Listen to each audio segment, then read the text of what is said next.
Καλησπέρα σας, καλοί φίλοι τηλεθεατές. Θα ήθελα να μου επιτρέψετε να μιλήσω στα αγγλικά. I turn to English straight away. I have with me Andria Zafirakou. I think many people know the name now, by now anyway. Good evening, καλησπέρα. Καλησπέρα. Andria Zafirakou. The second name is very well known to many people. We didn't know you before you win the award, the best global teacher, the best, I mean, in the world. I don't know. I don't believe it. I mean, I don't believe it. It's very strange. It's very, it's huge. It's absolutely huge. It's almost intergalactic. But yes, in 2018, I won the Global Teacher Prize. Yeah. I mean, this was the first one. You are the first one to win, or? No, I was the. Let me remember. I think I was the third person to win. The third person to win the award, and it was an unknown award to myself. I never heard of it, but somebody nominated me, and then I was invited to apply, and and it's just happened, and it's just quite remarkable. Tell me about yourself just a little bit more. I mean, you are Greek, born to Greek parents. Your father is a father, είναι παπάς. And your mother is she's Greek? Cypriot. No, my mum's from Cypriot, from Mokosto. And they came. My mum came to this country when she was very young.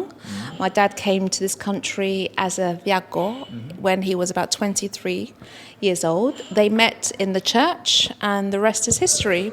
I was born here in London, and I've been living here ever since. I work in a school. I currently work in a school that's based in Brent, and that's in northwest London. I teach art there, and I'm a member of the senior team, and I've been there for 18 years. I heard, the reason why you won, because you were dealing with people with special skills and arts. This is the reason, and you were taking care of them and you are helping them. Give us more about it. I mean, how you managed to do it? To be honest, I think I did what many teachers do already, but what I believe in my heart is how the arts and the power of the art subjects, so all the arts, drama, music, fine arts, are subjects which have got incredible powers. And the skills which they teach young people are skills which they can transfer to other subjects. It makes them confident. It makes them think about themselves as an individual. It helps them to become more disciplined. It helps them to be able to communicate. And these are skills which young people need. And in my community, where there's always been challenges, a very deprived community, lots of migrants who come from different countries. There are, the young people's challenge is to speak English. Well, with the arts, you don't have to be fluent in English. Yeah, you have to be talented. Exactly. Well, not even talented. It's just having the ability to be creative and to show your creativity, and that gives young people the confidence to feel I'm good. I'm just as good as everyone else. So. You have to have yourself special skills and way to approach them. How you do it? I mean, what is the secret? It's so simple. The secret is to like children. If you like children and you like being in their environment and you like talking to them and you like finding out about them and you're a person who puts themselves second, so you're not selfish, you're selfless, that's how you get on board. And then when that happens, they trust you, and when the kids trust you, then that's when they want to learn and they want to be in your classroom. Exactly, yes. And one thing I realize is you look at the people, the children especially, and you don't put in your mind colors. It's just people, pure people, the same everybody. I was born in London, and I went to a school in London, and in my school there were children from all different colours, and I was one of them. So I've always been a very somebody who loves learning about different cultures, eating food from different cultures, and I think it's important because we get to appreciate something that's different. And what worries me is that many people are too frightened to learn about other cultures, other races, and their way of life, and that's not good. But I always was the opposite. I was quite intrigued by the different person, the different one. So yeah. Bravo. And just... Thank you, that means so much. I haven't finished yet. So the prize, it wasn't just a piece of paper. It was what, exactly? I received $1 million. Dollars? Why? I thought it was pounds. I wish it was pounds, but it was dollars. The money is it's come from overseas. It's not UK money. So yes. So and you receive that after. No, you receive that within 10 years, so it's spread out. And there's not much, I could do whatever I want with it, so there's no clause. The only thing is to stay in teaching. Well, that's easy. I plan on staying in teaching for a very long time, so yeah. So that's your plan? You are not changing plans? No, I'm not changing. Next year I'm going to be going to another school, which I'm really excited about. So I've been 18 years in my school, and now I feel it's time to help another school and to support them, and it's an area where I'm not an expert on, and I'm a little bit nervous. It's a special needs school, and I can't wait because I think I'm going to be out of my comfort zone. So there's that, and then there's so many other opportunities that are always coming my way. Really exciting opportunities, working on a global scale, working with the UN, and representing teachers at a very high level. So just to being able to be an ambassador for teachers, I think it's wonderful. That's a big challenge. I mean, what is coming up, and I think you went to Cyprus, and the Cyprus government, they give you another award there. Yeah, they. I'm just really grateful. Yeah, I did. I received an award from the president, Anastasiadis, at that time. It's just such an honour, I mean, I think it's because they're so proud of me, and it's beautiful that the fact that I'm one of theirs, and it's an honour, and I represent teachers, and there's so many incredible teachers in Cyprus and in Greece, and I'm delighted to be part of that community. Okay, I'm going to say again, bravo, because you like that. And now, tonight, you have a special, a lecture. What is this? I mean, what are you going to talk about? Well, I've written 2 books since winning the prize. I know. After the win, I was approached to write a book. And can you have a copy? Yeah, of course you can. They're available on Amazon, so go ahead. But I will sign it, don't worry. You're a businesswoman as well. I think I'm just very lazy, but no. So my first book was called Those Who Can Teach, and it was a book which celebrated the children in my classroom. And what was really special about that was many teachers from all over the world were saying to me, that story that you wrote about Mohammed, I had the same child in my classroom, and that story you wrote. So it's a book that really helps teachers to acknowledge what they're doing. So that was that one. Now the second book that we're talking about today is called Lessons in Life, and what I did was during COVID, I'd learnt some lessons. So I interviewed 30 of the world's best teachers. Oh my God. And I asked them to tell me about the children who changed their lives. And you wrote the interview. I mean, you include the interviews. Very interesting. So it's brilliant. I think you should buy that one too. Okay, thank you very much. And no, this one's really exciting. I tell you, you're a very good businesswoman. I think this one's really exciting because it's not just looking at the UK classroom, it's looking at classrooms from every country, from 30 different countries, and how the similarities of the classroom, but also the differences because of the context, how teachers, the best teachers are the ones who are mavericks, who take risks, and are selfless. So it's the really lovely stories. It's a very nice word, selfless. Selfless, Yes. yeah. Yes, thank you very much, and I wish you all the best with this evening. You know, I hope everything goes well, and all the best with your future. Thank you so much. Lovely speaking with you. Thank you. Thank you very much.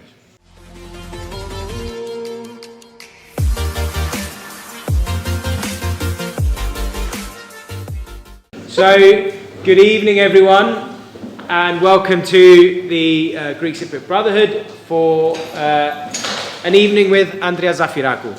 I'd like to say a special welcome to some of our distinguished guests that we have here tonight. We have Councillor Pauline Coakley-Webb, who's the Barnet Council Cabinet Member for Family Friendly Barnet, which is education, for what we might well understand. And we also have Councillor Tony Buro, who many of you will know. He is the Deputy Mayor of Barnet. We have another councillor. And we have another councillor. Fantastic. Hello.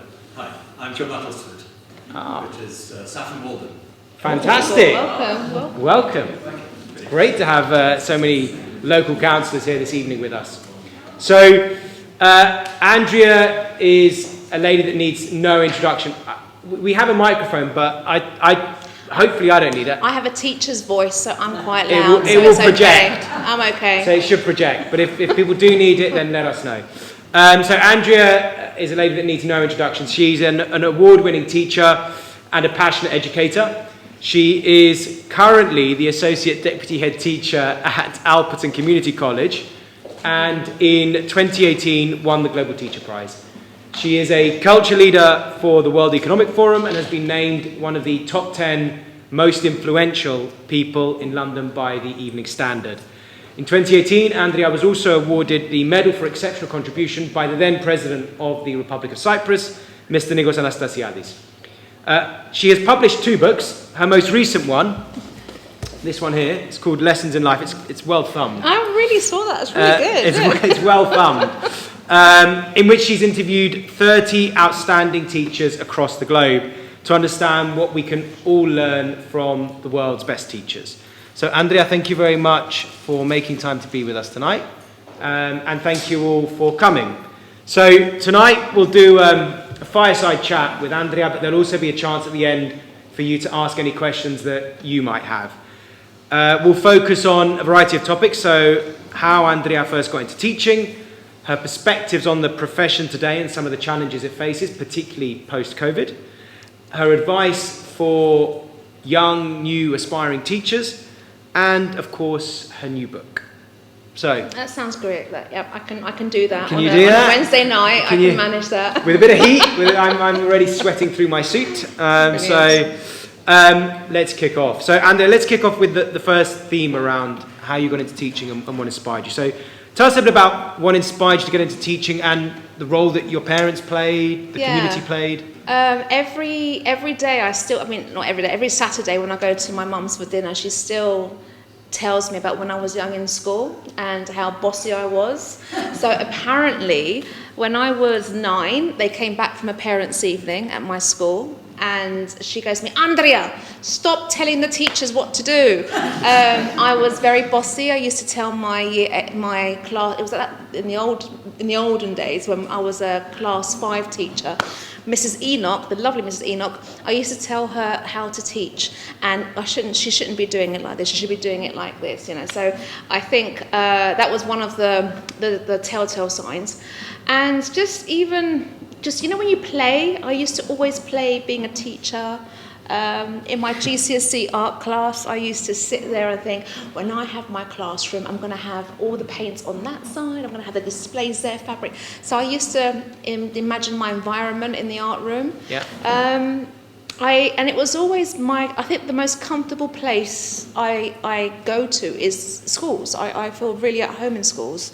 It doesn't matter which school, which country, but you just feel at home. And I think that's That's a good telltale sign to tell you that this is your profession. And I like kids. That helps. That helps. The secret to any teacher is liking young people, really liking them, talking to them, finding out a bit more about them, trying to understand their language, because it's changing continuously now, what they're interested in, what their likes are, and that for us we need to, as teachers in the classroom, we need to be on top of that. Luckily I have 2 daughters who challenge me severely at home, one's here, so I'm able to try and learn this language, which sometimes it's like, what does that mean, what? You know, so when I graduated, I remember, you know, I'm an art teacher. I think one of the challenges that I've always had is convincing my parents that arts GCSE was a good GCSE. And so I remember one of my, I think I've had 2 very difficult conversations with my parents in my life. Just 2. It's quite remarkable. Normally I am the black sheep, well. So there's many, but I've only had 2. And one of them was the arts. Mum, I want to do GCSE art. No. Why? I don't want you to be a painter. I don't want you to be, you know, well, what does art? No, it's dirty. No, Andrea, no. You're going to be a lawyer. You're going to be, you know, an accountant. They're nice, good, respectable professions. So it was that kind of, I had that inside of me, that fight, in a battle of having to do something which I'm passionate about and what I love, but also, you know, disrespecting my parents, which was, you know, something that I was really sad to do. Yeah. And found very difficult. But after a month doing history in year 10, I couldn't take it anymore. I went to my art teacher and I was like, can I come? She's like, thank God, yes, come, what do you need? And I just said, I just need to tell my parents. And so I had that really, I will never forget it. It was like the hardest moment of my life. I was upstairs in my room, taking deep breaths. I'm going to go down, I'm going to say this, I'm going to say that. And I went downstairs. They were both having their dinner. And I was like, Mum, Dad, I've got something I want to tell you. I'm now doing GCSE art. I'm not going to do history. Okay, right, bye. Went upstairs, locked the door. That was it. And it worked. And there's no going back. I had my own art. The first thing going into teaching, the first thing was about my art room. From that moment, I envisaged my art room and how that was going to be, because that was my special place. So you talk, I mean, it's interesting that you talk about arts, because it is something that you advocate a lot, about the importance of arts in education.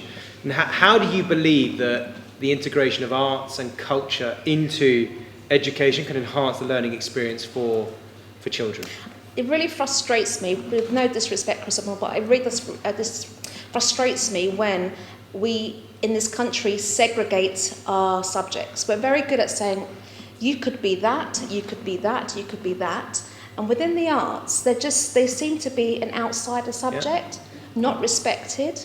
Whereas the arts are absolutely everywhere. Everything we're sitting on a chair that's been designed by a product designer who studied art.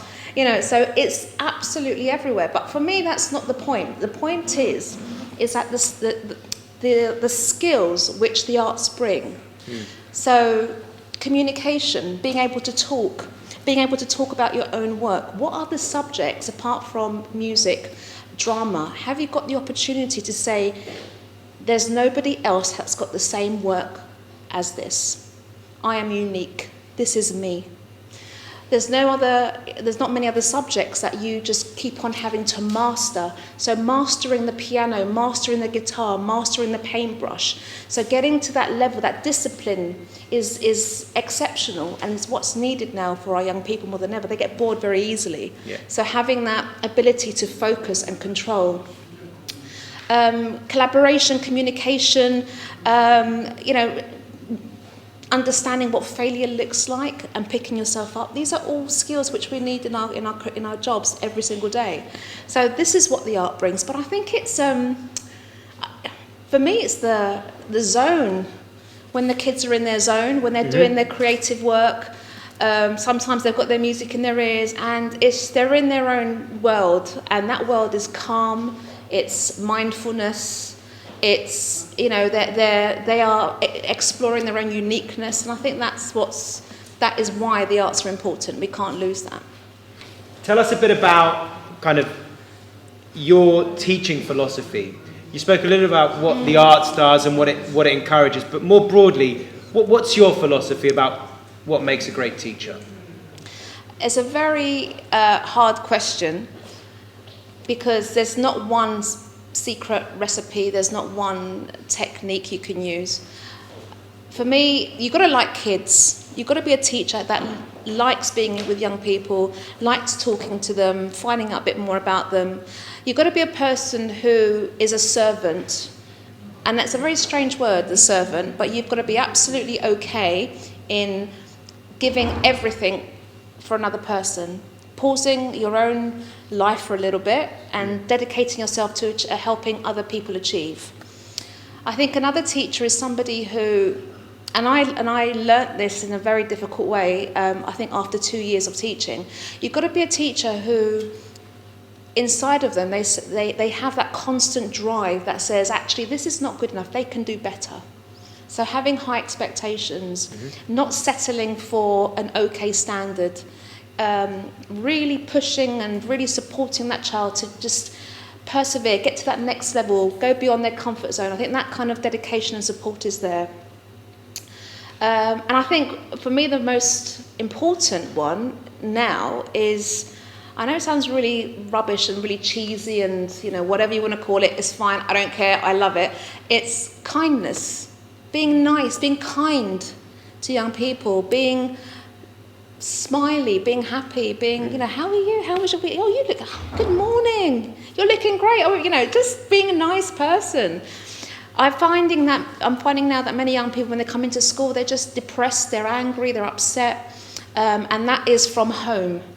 So when they get to school, you've got to change that. You've got to try and make it a good, happy, secure place for them to be. Yeah. Where, they're going to have problems. They're going to fall out with their friends. They're going to have bad lessons. They're going to have good lessons. But at the end of the day, it's got to be an environment whereby they feel safe to fail, succeed, question, be curious, you know, and explore new things.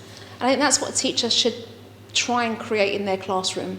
And have you found that children's behaviour, aptitude, energy, whatever word you want, has changed post-pandemic? I think so. I think what my biggest fear about a year ago was that they weren't talking. The mask destroyed community. They just were hiding behind this mask. They weren't talking. I was standing in for example, I would teach a lesson and I was covering a lesson, a geography lesson, and I was saying something like, oh right, so who can ask, I've got a question, who can answer this question? No hands were up. Then I typed it on the Google Classroom, that's our platform we use. They all responded, ping, ping, ping, ping, ping. And so there's a fear of communication. They're not able to talk well. And if you're thinking about it, we're now going to be moving into a world whereby everything is hidden behind the computer. The value of the human being in the office, I mean, that's now, you know, weighing up quite a lot.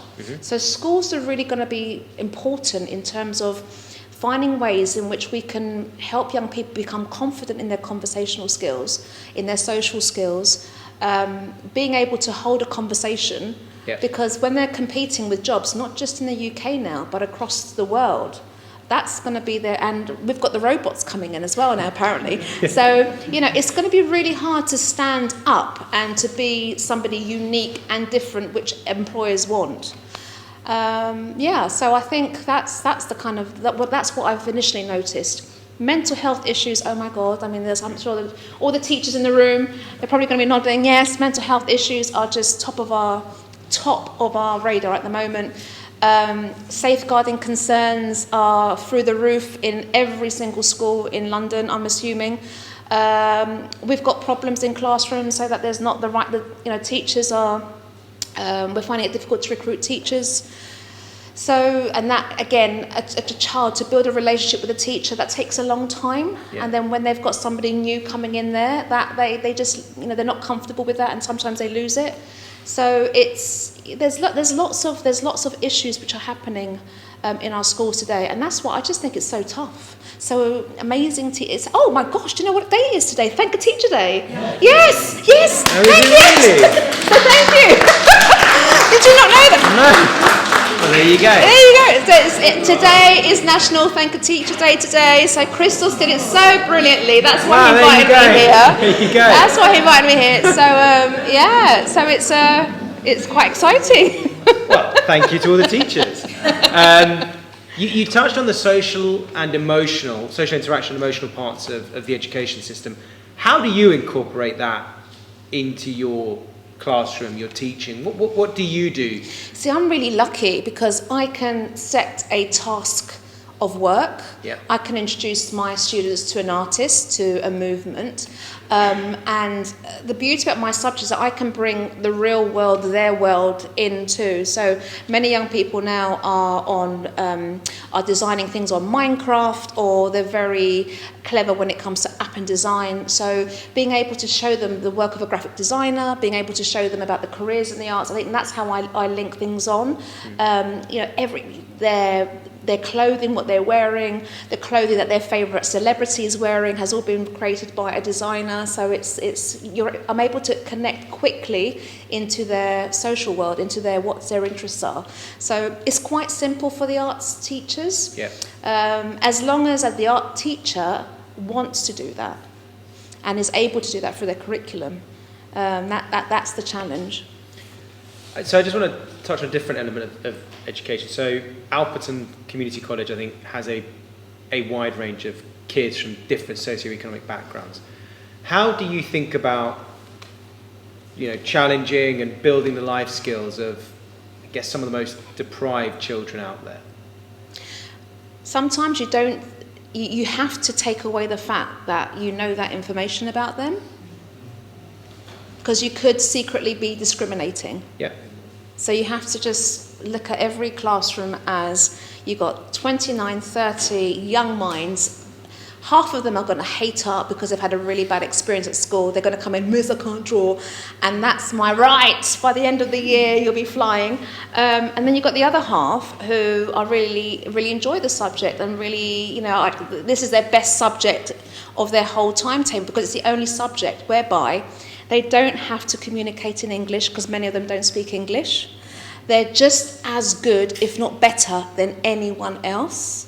And if you can imagine a young person coming from another country, which many of our young people come from, a small island called Diu, just on the coast of India, they haven't been to school before and they're 11 years old.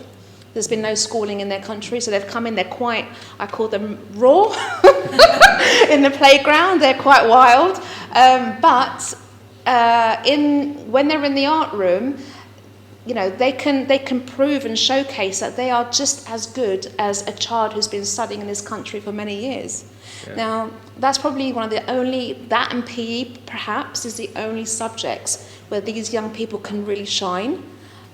So you just got to be mindful of that. So sometimes we go into classrooms and we've got so much data about a child, whether or not they've got special needs, whether they've got English as a second language, their social economic status at home. I sometimes like to ignore that and just see who do I have. Yeah. Obviously keeping an eye on the special needs students, but making sure that everyone there, who is it that I really have in part of my classroom? And I think you famously try and greet kids in their own language as well, which must be a nightmare. But no, it's not a nightmare. But I don't know why that. I mean, it's I what love everyone it. talks about. It's just bizarre. Yeah, I love it. I mean, So today was a day whereby we're interviewing all the year sixes coming in from the primary schools to the secondary schools. So I'm in charge of that.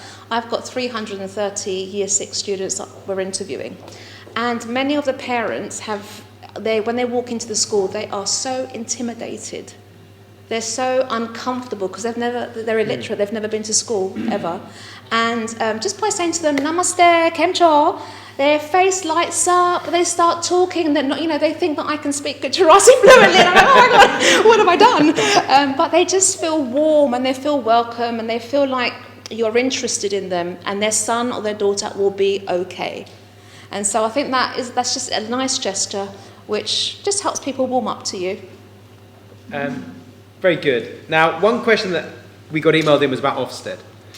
And your thoughts on whether Ofsted puts unnecessary stress on schools, be it both parents and teachers, what your thoughts are on the value it brings more broadly. So yeah, I mean, it's fascinating because Ofsted, unfortunately, are doing something which we need. We need to have some kind of external evaluation system which helps teachers and helps schools get better, helps them to identify, you know, what they're doing really well. And we need something like that. And I'm saying that we need this because in some countries where they don't have this, their educational departments are really struggling. So we're lucky we have got something like that. But unfortunately, what Ofsted do, they're just too hard-hitting. They're not developmental. They come in, they judge, and they leave. And departments and schools and head teachers and communities are broken by 3 individuals coming in and grading.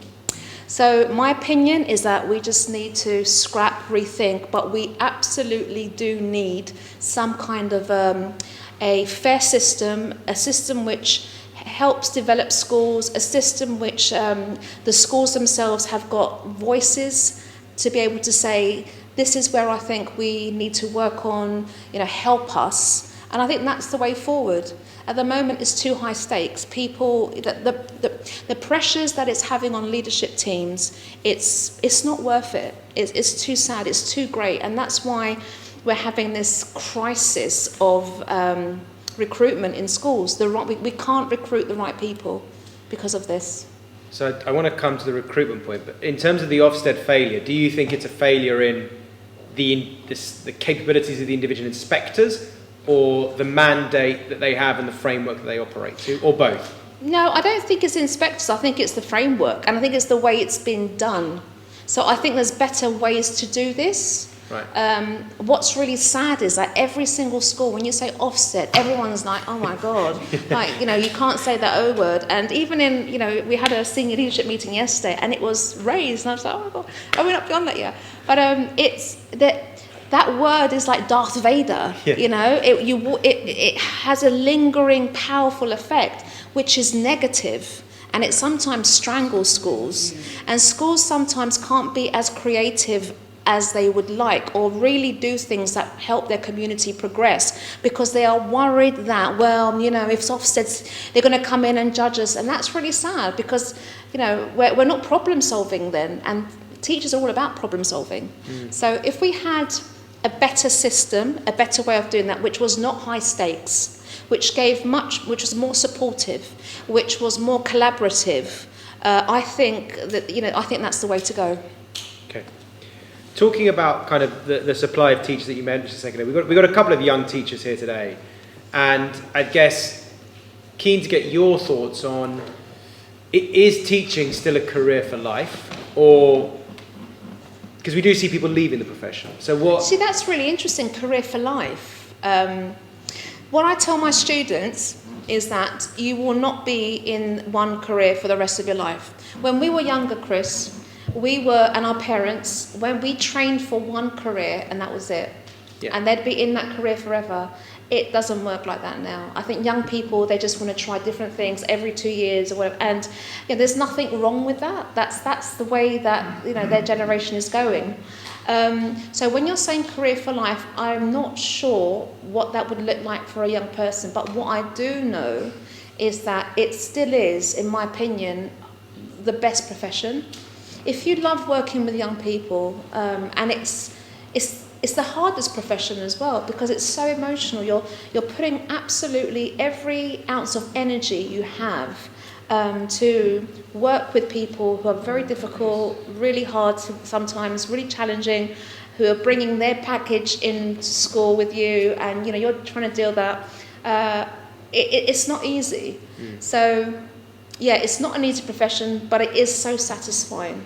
I've been teaching in my school for 18 years, and it just feels like yesterday when I walked in those doors. I still feel I still feel like I'm one of the younger members of staff. I'm so not, but it gives you energy, it gives you challenge, it makes you satisfied, it makes you really stressed at times. But I love it. I just think it's the best profession. Do you have any regrets over those 18 years? No way. Yeah, well, right. There are students. Well, all right. Okay. I was like, no way. But there's some students that you kind of reflect on that you think, I wish I said this. I wish I did that. And maybe they wouldn't have gone to prison, or maybe if I did that, then they wouldn't have committed suicide. Or there's those kids where you just think, if only I did this. Yeah. But I think, after this many years, when you can go home and you can just go to bed and think, I've just done everything I can for that child, then things are okay. It's good enough. What advice would you give your younger self if you were doing this all again, or frankly for any young people in the audience who are looking to go into teaching? What advice should we give them? Really corny again, but I think what I would have loved to have done again is possibly be more present in my own children's school life, because sometimes when you're a teacher you don't get to do the drop-offs or the pick-ups. And that's sad. That's really heartbreaking. Some schools, their head, they can work around it, but for me, I've never had that. Only 1 or 2 occasions I've been able to go to my kids' school and pick them up, and I was at the playground and the mums will go like, "Who are you?" I'm like, "I'm the mum." I'm their mum. So I regret that. I regret missing the sports days. I regret missing that because I was just too busy in my own school world. So I regret that. But I think this is now a great time to just, I'm having a new chapter in my life, which I'll tell you about very soon. And I think this is a time whereby things are going to have to change in my career and in my life to make sure that now that my girls are into their secondary school life, I can really be much more of that, right, this is my time. So well, let's go to that new chapter. Yes. And tell us about the new chapter in your life. So I don't know. I think I'm having one of those midlife crises at the moment. But over the last 6 months, I've really been, and I think this is probably my strategy of reflecting that it's now time to move on and to go to another school. So I think from November, I've just been going into work feeling a little bit kind of like, do you know what? This is just getting a bit too easy. I feel too comfortable. Yeah. And so when I think eventually you make the decision, so whenever a new decision is made in your life and that decision you put it out to the universe, things happen.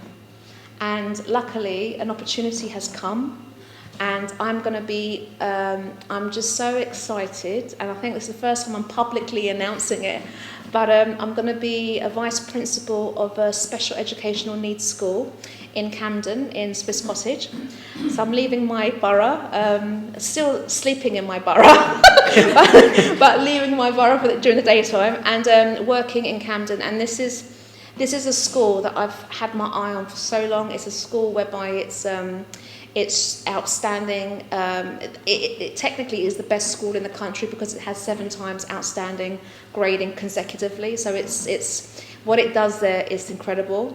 And working with the most vulnerable children in our society, and children which are different and they learn in a different way, and working with staff who will get hit, bitten, abused every single day, and seeing that love and that dedication, I think that's what my new challenge is going to be. So I'm looking forward to learning from my new colleagues in Swiss Cottage. Yeah.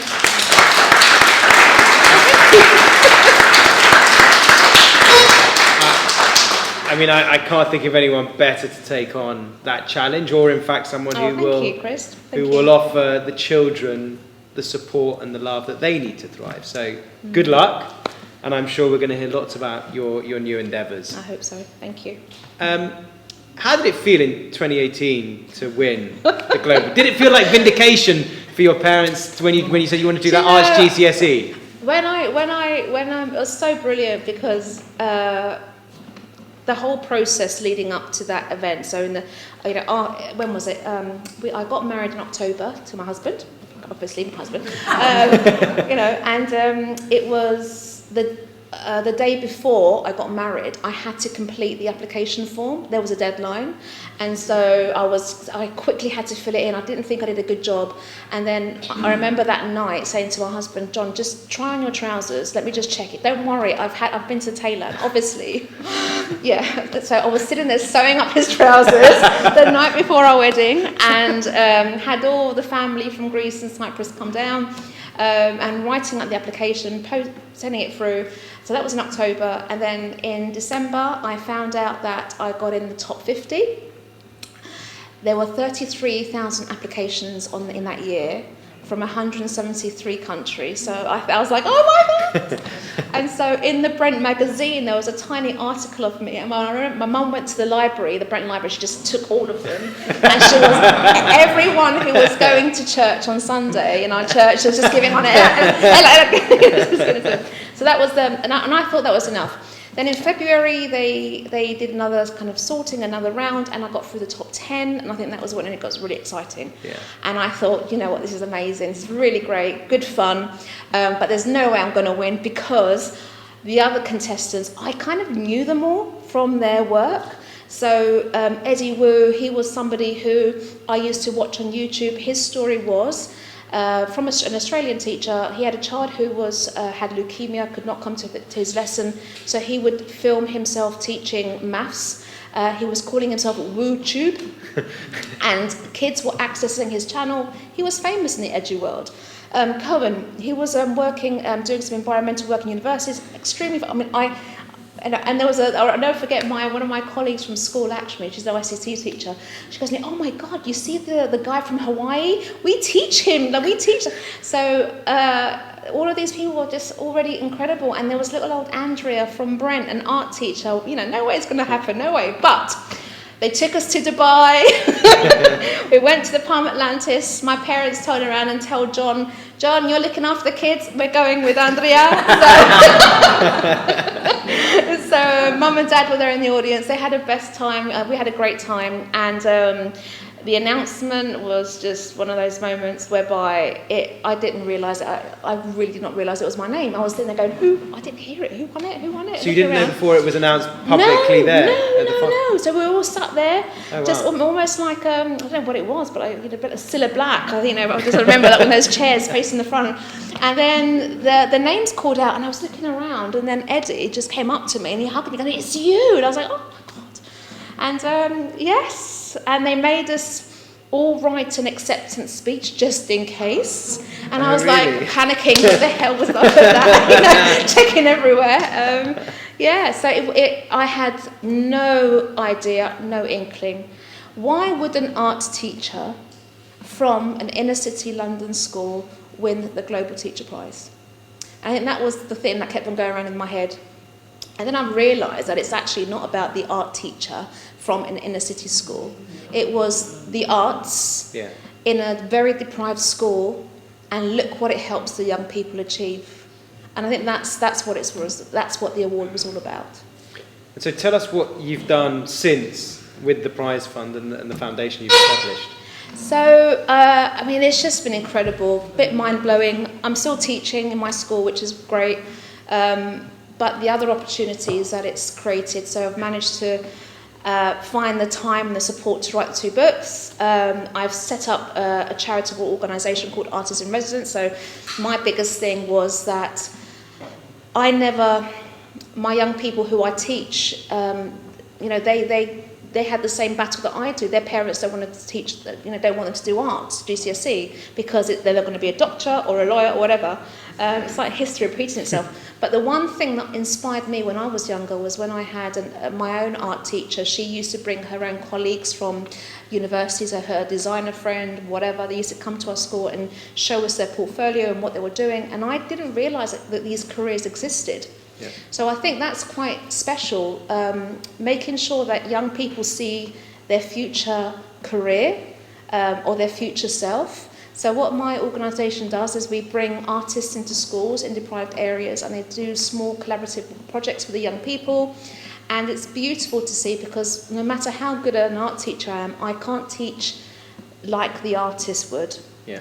That's a special language. And the relationship which some of those kids have it's just amazing. You know, they just see their idols. They're, I want to be like you. Yeah. You know, and they look like them. We try and bring artists who are from similar community backgrounds, so you know they can talk about their stories and challenges too. So there's that, and then there's other things like, oh my God, yesterday I had my inbox is awesome. I love my inbox. So sometimes I'm having the most boring day, and then you go into your inbox, and then you have an invitation from the head of the UN to say to you, we'd like to invite you to a high educational panel. You're the only teacher on the panel. Everyone else will be ministers from education all over the world. Would you like to join? We'd value your voice. And I was like, oh my God, okay. Yeah, I think there should be a teacher on an educational panel, yeah. right? I would agree. So it's continuing.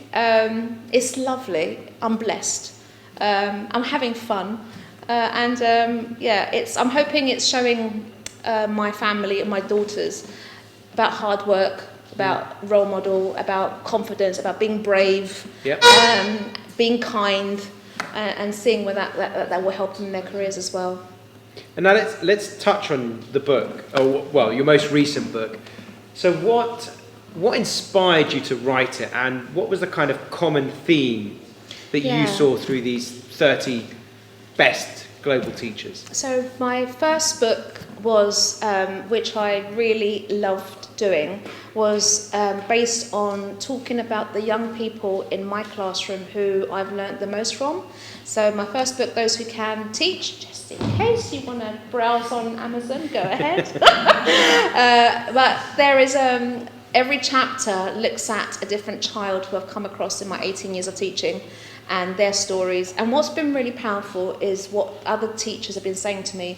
Andrea, you know that story you said of Muhammad, let's just say, I've had that story, that he was my kid too, and they'd tell me about the scenario, and then they'd be crying, they'd be weeping because they feel connected. So, and I thought that was really special. And then I had an idea of, you know, not just looking at my students, but what about other students in the world?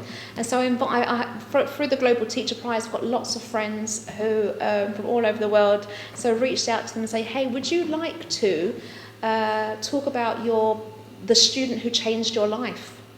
And it's powerful because what they're in every chapter we have stories of young people and teachers talking about the young people who have really changed them and they've learnt the most from. We also learn from these teachers about top tips about probably how to parent and how to be better parent and better human beings. So I find, you know, just writing the book with them, I felt like, oh my God, I feel like I'm a better person. I've got this parent thing. I can do this motherhood thing. So that was really great. But I think, you know, just putting them all together, all those educators together, I think what the one thing is that they're very resilient. They're mavericks. So they break the mold a little bit. You know, they do things which probably they shouldn't do, but they do it and they're successful. Everything is about the kids and, you know, working at the relationship they have with their children. And just that theme again, kindness. So just putting themselves, the others first before them. I think that's been the generic theme about this book. And did you observe any differences between education systems in other countries and the one in the UK? And is there anything that the UK could learn from those systems? I think teachers in the UK work so hard. I think we are one of the hardest working teachers, us and teachers in Japan. Just what is expected, the curriculum, the amount of work, the volume of work is exceptional, it's outstanding. What I've also noticed in this country compared to other countries is that we're not trusted as professionals. You know, many teachers go to university, many of them have got MAs, highly, highly educated people, but when it comes to our own professional judgment, it's questioned. You wouldn't question a doctor, but you would question a teacher. And I think that's something which is killing our profession. And in other countries, when a teacher grades, that's the grade they will submit to the examination board, and that's it. So I think there's something about trust that we are not doing, that we need to work on in this country in terms of our teachers and our education and our Ministry of Education. we work long hours in this country, but other countries, like for example Japan, just to reflect on Japan, I don't know how they do it. The kids are in school by 7:30, first lesson, and they leave at 6 o'clock, last lesson, and then they have all their extracurricular, and they finish 10 o'clock. So from 7 o'clock to 10 o'clock, those kids are studying. The pressures on those children are at breaking point at the moment, and so the teacher was talking to us about how difficult it's been in the classroom. Other pressures, for example, young people trying to explore their identity, not being able to question their identity. Many are now, deciding to be choosing whether or not they may be LGBT. So the restrictions on some countries with those particular people, it's really devastating that they don't feel that they're free. There are many challenges, but I think what's been really lovely about reading all of them, working with all these teachers, is you just feel automatically that you are in their school. You just feel, that happens in my school, 3,000 miles apart. Yeah, we do that. Oh, do you do that? So it's really lovely. Once you start talking to them, you can't stop. It goes on and on and on. But yeah. Well, so thank you, Andrea. I think we've done a pretty good round robin of my question, but I do want to give the audience a chance if people have particular questions that they'd like to ask Andrea. In your 18 years of teaching, I'm only giving this a bit of a background. I'm a school governor, I get involved in schools. Lately, everything's spoken about SENCOs and kids with special needs and so on and so on. 20 years ago, there was less of that. Is that because you think we couldn't identify it then? Or we could identify it, but we didn't know how to deal with it? Possibly a mixture of both. And I think it wasn't tolerated as well. It was embarrassed. Some families were embarrassed of their children. They still are. It's that kind of acceptance but beyond the community. I won't say, I think it's always been there, but now we are much more tolerable. Is that the right word? Tolerating. That's tolerant. Tolerant of. Tolerant of. We are now. Thank you, Chris. World's best teacher. I can't speak. We are, but we now tolerate these young people. Not tolerate is probably the wrong word, but we accept them for who they are, and we want to help them find a way to progress their educational careers. But in the past, it wasn't probably accepted.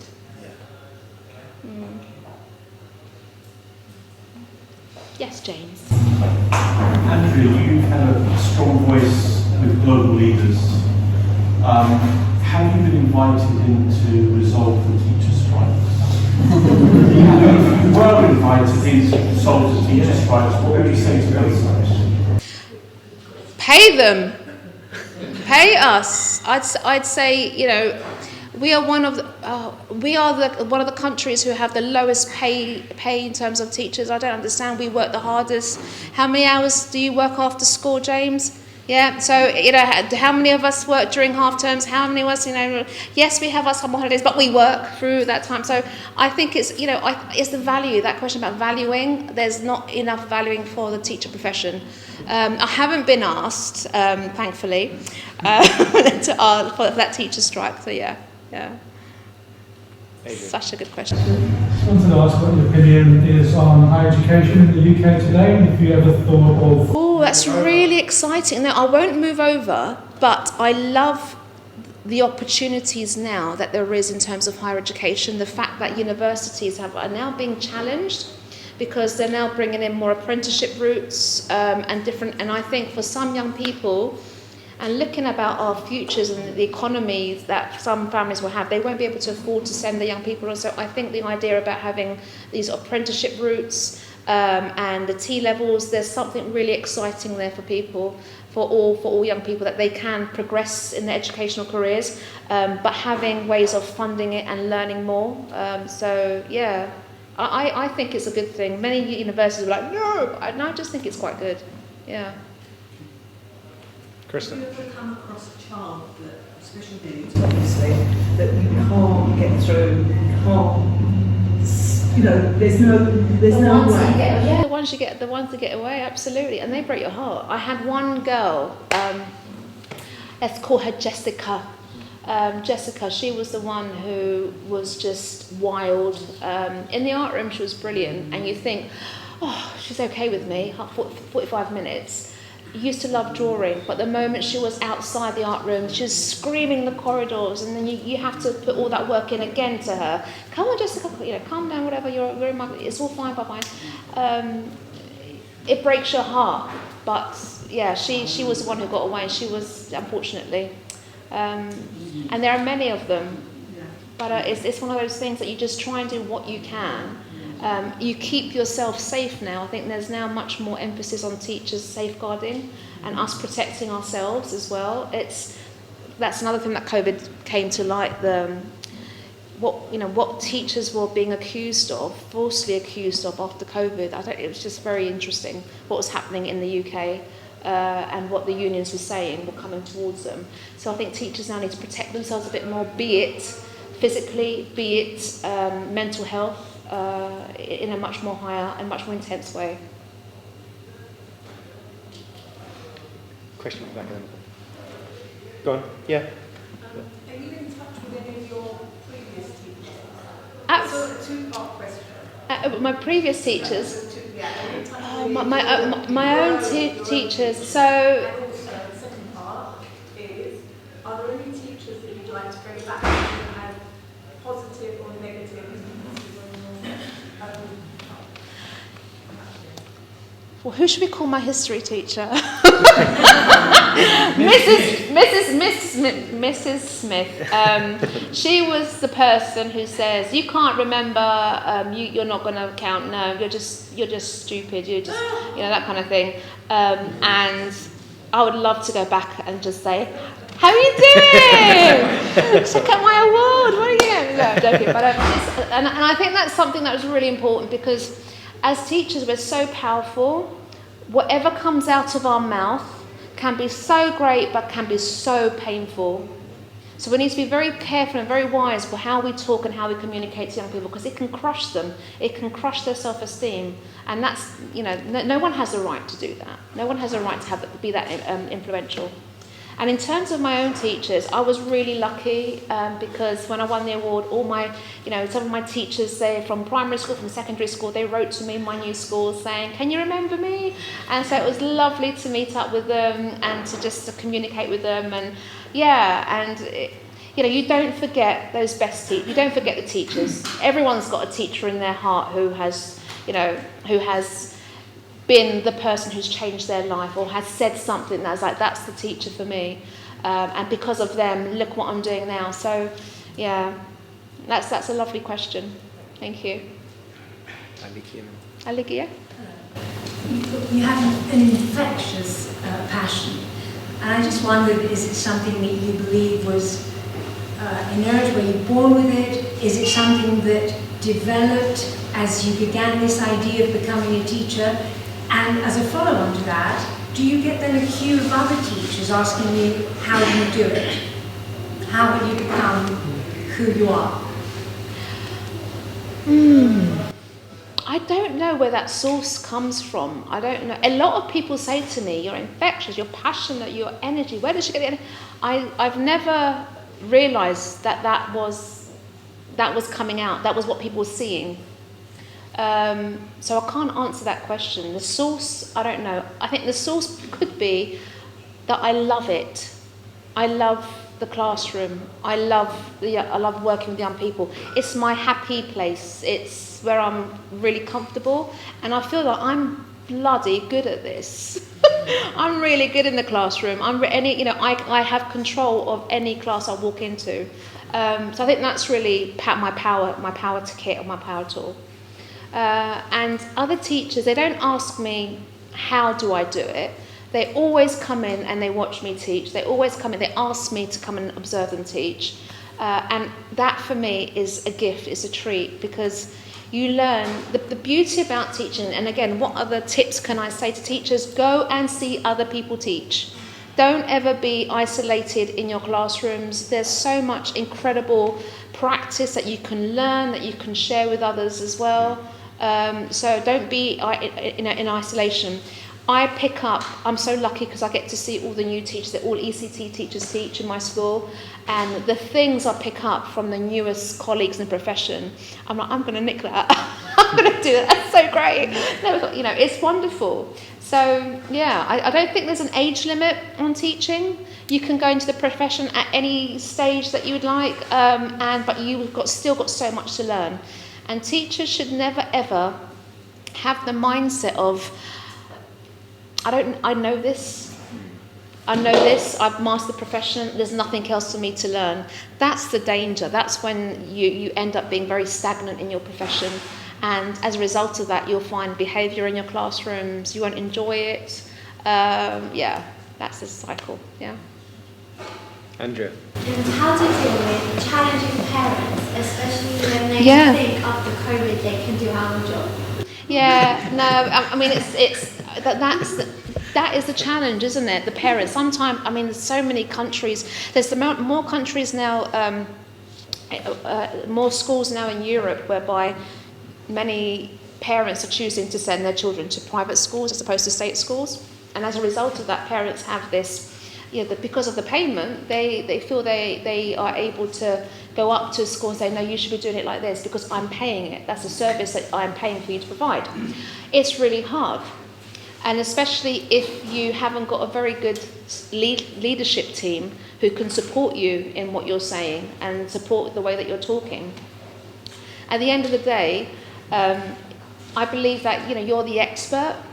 Invite the parent to give their feedback. Invite them, what's going on at home? How can you help at home? Because at the end of the day, working with a parent should be the ultimate goal, because it's that whole triangle. You, the school, the child, and the parents. But I know it's really hard. And it's okay to say, look, I don't think we're going to solve this today.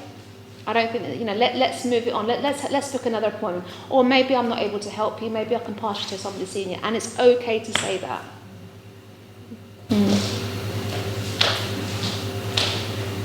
There seems to be an awful lot of, certainly in the news, an awful lot of teachers, especially if they're newly qualified, are doing maybe 3, 4, 5 years and then changing profession because they can't make it anymore. And I've had quite a few teachers that have gone into social work. What do you think is going to be the trick to ensure that teachers stay in the profession which they've chosen? See, Pauline, that's the problem. The problem is what you just said. It's they can't hack it. I don't understand why we have to hack it. Yeah. Why do we have to tolerate behaviour? Why do we have to? So this is why. When you go into teaching, you've got this. There's a utopia there. I'm going to go in. I'm going to be like Mary Poppins or Robin Williams, and it's going to inspire. You've got that imagination of that's what it could be like, and then suddenly it's not, because school leadership may not be supportive.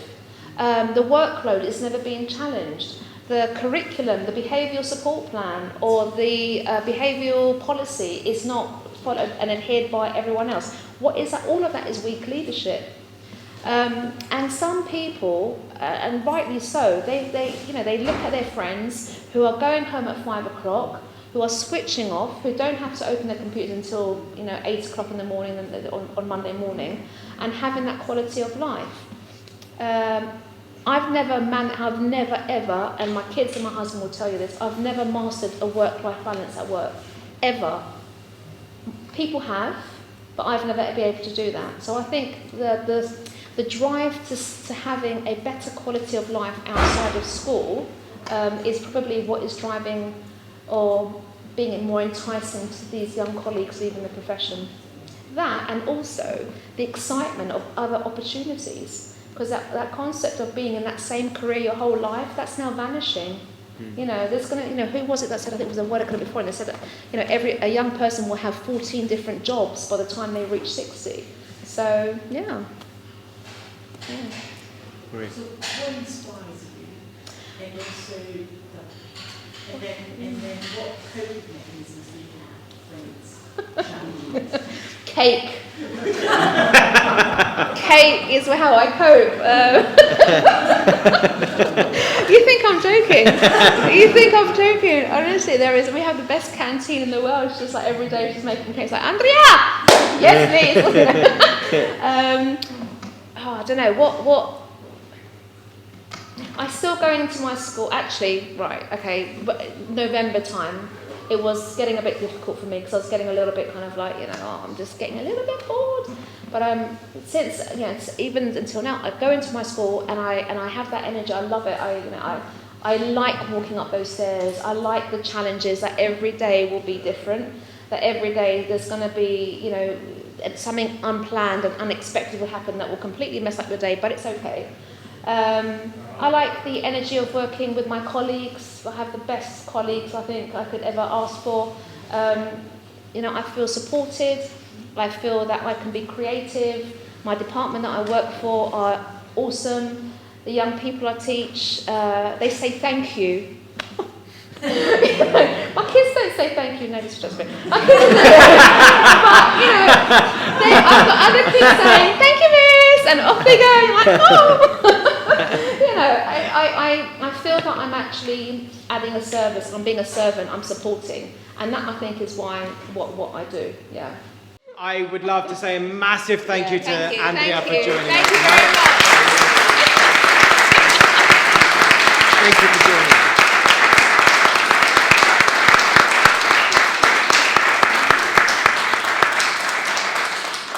And thank you to all our other teachers. Yeah, thank you very much. Happy Teach Day.